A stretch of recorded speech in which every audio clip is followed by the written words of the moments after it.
ప్రధానంగా ఇవాళ కాంగ్రెస్ పార్టీ ఇందాక పెద్దలు కడియం శ్రీగారు గారు చెప్పినట్టు అడ్డగోలు దుష్ప్రచారం బీఆర్ఎస్ పార్టీ మీద, అదేవిధంగా మా అధిష్టానం మీద కానీ మా ఎమ్మెల్యేల మీద కానీ చేసి ఆ అడ్డగోలు దుష్ప్రచారాన్ని ఒక అబద్ధాన్ని 100 సార్లు చెప్పి నిజమని నమ్మించేటటువంటి ప్రయత్నం ఏదైతే చేసిందో దాన్ని వల్ల ప్రజలంతా అర్థం చేసుకున్నారు.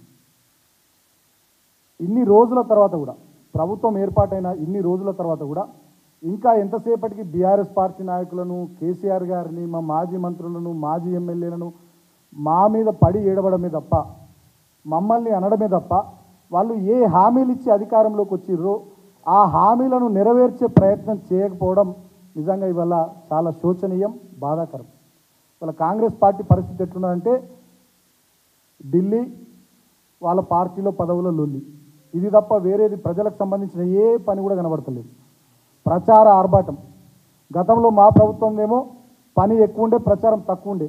ఇవాళ ఈ కాంగ్రెస్ ప్రభుత్వాన్ని చూస్తే ప్రజలకు స్పష్టంగా అర్థమవుతున్నది, ప్రచారం ఎక్కువ ఉన్నది, పని తక్కువ ఉన్నది. ముఖ్యంగా ఇవాళ అధికార దర్పంతో, అధికార అహంకారంతో కాంగ్రెస్ పార్టీ చేస్తున్నటువంటి, ఈ ప్రభుత్వం చేస్తున్నటువంటి పనులు కూడా తెలంగాణ ప్రజలు గమనిస్తూ ఉన్నారు. మొన్నటికి మొన్న మా సురేష్ మీద తుంగతుర్తి నియోజకవర్గంలో జరిగినటువంటి దాడి, అదేవిధంగా ఆటో డ్రైవర్ల పొట్టగొడుతూ వీళ్ళు తీసుకున్నటువంటి కొన్ని నిర్ణయాల వల్ల ఇవాళ సతీష్ గౌడ్ లాంటి ఆటో డ్రైవరు చనిపోవడం కానీ, ముఖ్యంగా మా ప్రాంతంలోనైతే ఇవాళ మీటింగ్లో కూడా చాలామంది చెప్పినారు, మహాముత్తారంలో మంతని అసెంబ్లీ నియోజకవర్గంలో మహాముత్తారం మండలంలో ఒక 3 బీఆర్ఎస్ పార్టీ నాయకుల మీద రౌడీ షీట్లు ఓపెన్ చేయడం కానీ, అదేవిధంగా చెన్నూరు అసెంబ్లీ నియోజకవర్గంలో మందమరి పట్టణంలో సింగరేణి క్వార్టర్స్లో ఉంటున్నటువంటి బీఆర్ఎస్ నాయకులు మొన్న ఎన్నికల్లో పనిచేసినటువంటి వాళ్ళకి సంబంధించిన 21 క్వార్టర్లకు నోటీసులు ఇచ్చి కరెంటు కట్ చేసి మంచినీళ్ళు సప్లై బంద్ చేసి ఆ క్వార్టర్లను ఖాళీ చేపించేటటువంటి ప్రయత్నం.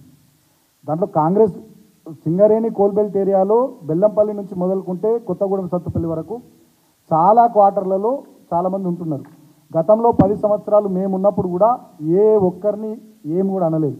అనకపోగా ఇన్ఫ్యాక్ట్ మందమరి సభలో మేము ఎవరైతే క్వార్టర్లలో ఉంటున్నారో కార్మికులు కానీ, రిటైర్డ్ కార్మికులు కానీ, ఇతరులు కానీ వాళ్ళకు క్వార్టర్లు ఇప్పిస్తామని చెప్పి కూడా మేము చెప్పినటువంటి సందర్భాన్ని నేను గుర్తు చేస్తూ ఉన్నా.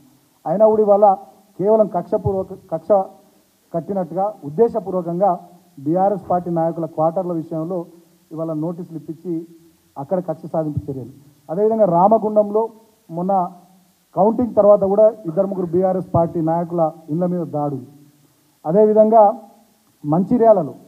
మంచిర్యాల అసెంబ్లీ నియోజకవర్గంలో కూడా అక్కడ కాంగ్రెస్ పార్టీ వాళ్ళు మా కౌన్సిలర్ ఇంటి మీద దాడి, అదేవిధంగా 3-4 ఇళ్ల మీద దాడి. ఇక కొంతమంది అయితే ఈ కాంపౌండ్ వాల్స్ ఉంటే బుల్డోజర్లతో ఆ కాంపౌండ్ వాల్స్ కూలగొట్టడం, ఇది ప్రభుత్వ భూమి అనే పేరు మీద. అంటే ఏదో రకంగా భయభ్రాంతులకు గురి చేసేటటువంటి సంఘటనలు రాష్ట్ర వ్యాప్తంగా చేస్తూ ఉన్నారు, మా ప్రాంతంలో కూడా జరుగుతూ ఉన్నాయి.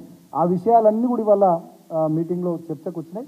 డెఫినెట్గా కాంగ్రెస్ పార్టీ ప్రభుత్వము ప్రజల కోసము పనులు చేయడం పక్కన పెట్టి కక్ష సాధింపు చర్యలకు పాల్పడితే డెఫినెట్గా వాటిని సమర్థవంతంగా ఎదుర్కోవాలని చెప్పి ఇవాళ నిర్ణయం తీసుకున్నాం. ఇవాళ మా నాయకులందరూ కూడా చాలా సీరియస్గా చెప్పినారు.